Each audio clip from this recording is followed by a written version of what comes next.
MLA పాడి కౌశిక్ రెడ్డి ఆర్తల్ల మనిషి కాదుల్లా BRS పార్టీకి బలమైన నాయకునిగా నిలబడ్డ శక్తి. సీఎం నుంచి మంత్రుల దానిక సూటి పెట్టి సమస్యల మీద ఛాలెంజ్ చేసిరే డైనమిక్ యువ ఎమ్మెల్యే కౌశిక్ రెడ్డి. ఇక ఈ యువ ఎమ్మెల్యే కాంగ్రెస్ పార్టీ మీద సందు దొరికితే చాలు నిప్పులు జరుపుకుంటా ప్రెస్ మీట్ల నోరు వారేసుకుంటుండగా ఇచ్చిన హామీలను అమలు చేయాలని డిమాండ్ చేస్తున్నారు అక్కడోళ్ళు. ఇక మరి కాంగ్రెస్ పార్టీ హామీలు పక్కకు పెడితే ఈసారు ఎన్నికల ముందలు ఇచ్చిన హామీలను తీర్వాలని ఆయన సొంత నియోజకవర్గము హుజురాబాద్ ప్రజలంతా ఊకుంటలేరు. మరి ముందుగాలకి హామీలను తీర్వుర్రి సారు, అయినా మేము ఓట్లేస్తే గెలిచినావు, మరి మా సమస్యలను తీర్వాలి కదా అని ఎన్నికలలో ఇచ్చిన హామీలను మళ్ళా యాదు చేస్తున్నారు. ఇక మరి ఇక ఎమ్మెల్యే అప్పట్లో అధికారం ఉంది చేతుల, మళ్ళా మా సర్కారే అధికారంలోకి వస్తుంది అని కలలు కన్నాడో ఏమో ఇష్టం వచ్చినట్టు ఎన్నికలకు ముందల హామీలు గుప్పించిండు. మరి అవి చేస్తామా చెయ్యమా అనేది అటు ఉంచితే అది మాట ఇస్తే మేము తప్పము, ఒట్టిగానే ఒట్టెట్టి మాటలు చెప్పము అని తెగేసి చెప్పుకొచ్చే. 2023 మార్చిల కమలాపూర్ మండలంలో ఉప్పలపల్లి గ్రామ పంచాయతీ చాలు చేసేందుకు పోయి బొచ్చడన్ని హామీలు ఇచ్చొచ్చిండ్రు. మరి మేము గెలిచినాక కేసీఆర్ నాయకత్వంలో కమలాపూర్ని అద్భుతమైన మున్సిపాలిటీగా దిద్దుతామని, ఉప్పల్ మండలంగా శనిగరం మండలంగా మారుస్తామని సభాముఖంగా చెప్పుకొచ్చిండ్రు. ఇక ఇవి ఒక్కటే కాదుల్లా, కమలాపూర్ పెద్ద చెరువును సిద్దిపేట చిన్న కోమటి చెరువు లెక్క సర్వాంగ సుందరంగా టూరిజం స్పాట్ గా దిద్దుకొస్తామని చెప్పుకొచ్చిండ్రు. ఇక గవ్వే కాకుండా కమలాపూర్కు మహిళా డిగ్రీ కాలేజీని, అద్భుతమైన శ్మశాన వాటికను కూడా కడతామన్నారు. ఇక గట్లనే ఇప్పుడు నిర్మాణంలో ఉన్న బస్ స్టాండ్ను ఆ ఇంత పురా కట్టుకొస్తాము, ఇక అట్నే కమర్షియల్ కాంప్లెక్స్ కూడా కడతామని ఎన్నికల ముందు చెప్పుకొచ్చిన ఎమ్మెల్యే మరి ఇంకా 2 నెలలు అయితే 2 ఏళ్ళు నిండుతాయి పురాగా. మరి ఇప్పటికీగా ఊసేలేదు గా పనులు ఎటుపోయినాయో పాన్రి. ఇంకో 3 ఏళ్ళు అయితే సార్ అనుకున్న 5 ఏళ్ళు సుతా కథమవుతాయి.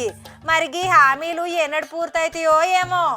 రేపు నాను శాసనసభ్యునిగా మరియు వినోద్ కుమార్ గారిని పార్లమెంట్ సభ్యునిగా గెలిపించిన తర్వాత కేసీఆర్ గారి నాయకత్వంలో కమలాపూర్ని అద్భుతమైన మున్సిపాలిటీ చేస్తామని చెప్పి సందర్భంగా మీ అందరూ కూడా ఈ సభాముఖంగా డిక్లేర్ చేస్తా ఉన్నాను. దాంతోపాటు ఉప్పల్ని కూడా మండలంగా డిక్లేర్ చేస్తా ఉన్నామని చెప్పి సందర్భంగా తెలియజేస్తూ, మరియు అదేవిధంగా శనిగరాన్ని కూడా మండలంగా డిక్లేర్ చేస్తా ఉన్నామని చెప్పి సందర్భంగా సభాముఖంగా అందరూ కూడా తెలియజేస్తా ఉన్నాను. దీంతో పాటు కమలాపూర్లో ఉన్న చెరువుని అద్భుతమైన టూరిజం స్పాట్ గా తీర్చిదిద్దుతాం. ఎట్లయితే చిన్న కోవట్ చెరువు సిద్దిపేటలో ఉందో అదే విధంగా కమలాపూర్ చెరువుని కూడా తీర్చిదిద్దుతామని చెప్పి సందర్భంగా మీ అందరు కూడా తెలియజేస్తూ, దీంతో పాటు అద్భుతమైన స్పోర్ట్స్ స్టేడియం కూడా కమలాపూర్లో కడతాం. దాంతో పాటు ఇలా మహిళా డిగ్రీ కాలేజ్ కూడా కంపల్సరీ ఈ కమలాపూర్ గడ్డ మీదకి తీసుకొస్తామని చెప్పి సభాముఖంగా మీ అందరు కూడా హామీ ఇస్తా ఉన్నాను. ఇప్పటిదాకా మేము మాటిస్తే మాట తప్పకుంటున్నాం. ఇవాళ మీ అందరు గుర్తుపెట్టుకోండి, ఖచ్చితంగా ఏదో కౌశిక్ రెడ్డి గారు ఇవాళ చెప్పిరు ఉడికనే పోతారనే ముచ్చట ఉండదు. నేను అడిగేది కేవలం 5 సంవత్సరాలు మాత్రమే టైం. కానీ కమలాపూర్ జనం అంతేమో గట్టిగానే పట్టుబట్టి కూర్చున్నారు. మరి అలా ఇష్టం వచ్చినట్టు హామీలు ఇచ్చి ఇవాళ ఉలుకు పలుకు లేదంటే ఊకుంటారా అనులా ఎమ్మెల్యే ఎమ్మడే పడ్డారు. ఇక మరి ఆ పనే ఇప్పుడు హన్మకొండ జిల్లా కమలాపూర్ మండలంలో ఉప్పల్ గ్రామ ప్రజలు ముందలేసుకొని ఎమ్మెల్యేకు మళ్ళా యాది చేస్తున్నారు అనుకో రాదుర్రి. ఇక ఎట్లనన్నా చేయిసారు, మాకైతే ఖచ్చితంగా మండలం కావాలి, ఉప్పల్ను మండలంగా చేయాలని గట్టిగానే పట్టుబట్టిండ్రు గ్రామ ప్రజలు.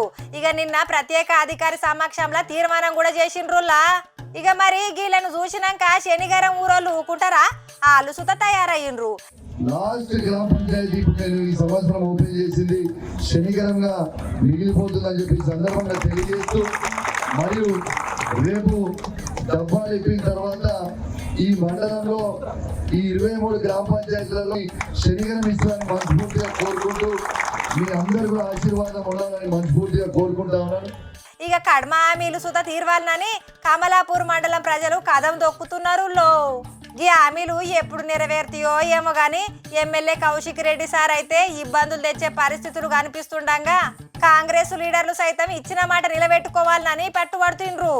ఇంకా ఏదేమైనా గానీ పూర్తి క్లారిటీతోనే ఉన్నామని చెప్పిన ఎమ్మెల్యే సారు మళ్ళో పారిగా హామీలేందో జనాలకు చెప్పాలి. మరి రేపు నాను శాసనసభ్యునిగా మరియు వినోద్ కుమార్ గారిని పార్లమెంట్ సభ్యునిగా గెలిపించిన తర్వాత కేసీఆర్ గారి నాయకత్వంలో కమలాపూర్ని అద్భుతమైన మున్సిపాలిటీ చేస్తామని చెప్పి సందర్భంగా మీ అందరు కూడా ఈ సభాముఖంగా డిక్లేర్ చేస్తా ఉన్నాను. దాంతోపాటు ఉప్పల్ని కూడా మండలంగా డిక్లేర్ చేస్తా ఉన్నామని చెప్పి సందర్భంగా తెలియజేస్తూ, మరియు అదేవిధంగా శనిగరంని కూడా మండలంగా డిక్లేర్ చేస్తా ఉన్నామని చెప్పి సందర్భంగా సభాముఖంగా అందరు కూడా తెలియజేస్తా ఉన్నాను. దీంతో పాటు కమలాపూర్లో ఉన్న చెరువుని అద్భుతమైన టూరిజం స్పాట్ గా తీర్చిదిద్దుతాం. ఎట్లయితే చిన్న కోవూరు చెరువు సిద్దిపేటలో ఉందో అదే విధంగా కమలాపూర్ చెరువుని కూడా తీర్చిదిద్దుతామని చెప్పి సందర్భంగా మీ అందరు కూడా తెలియజేస్తూ, దీంతో పాటు అద్భుతమైన స్పోర్ట్స్ స్టేడియం కూడా కమలాపూర్లో కడతాం. దాంతో పాటు ఇలా మహిళా డిగ్రీ కాలేజ్ కూడా కంపల్సరీ ఈ కమలాపూర్ గడ్డ మీదకి తీసుకొస్తామని చెప్పి సభాముఖంగా మీ అందరు కూడా హామీ ఇస్తా ఉన్నాను. ఇప్పటిదాకా మేము మాటిస్తే మాట తప్పకుంటున్నాం. ఇలా మీ అందరు గుర్తుపెట్టుకోండి, ఖచ్చితంగా ఏదో కౌశిక్ రెడ్డి గారు ఇలా చెప్పారు ఉడికనే పోతారనే ముచ్చట ఉండదు. నేను అడిగేది కేవలం 5 సంవత్సరాలు మాత్రమే టైం. ఎమ్మెల్యే సారు హామీలు అమలైతాయో అటుకెక్తాయో చూడాలి. మరి చూసిండ్రు కదనుల్లా, ఇగో గిట్లా ఉంటది కథ. అయినా రాజకీయ నాయకుల రూటే వేరబ్బా.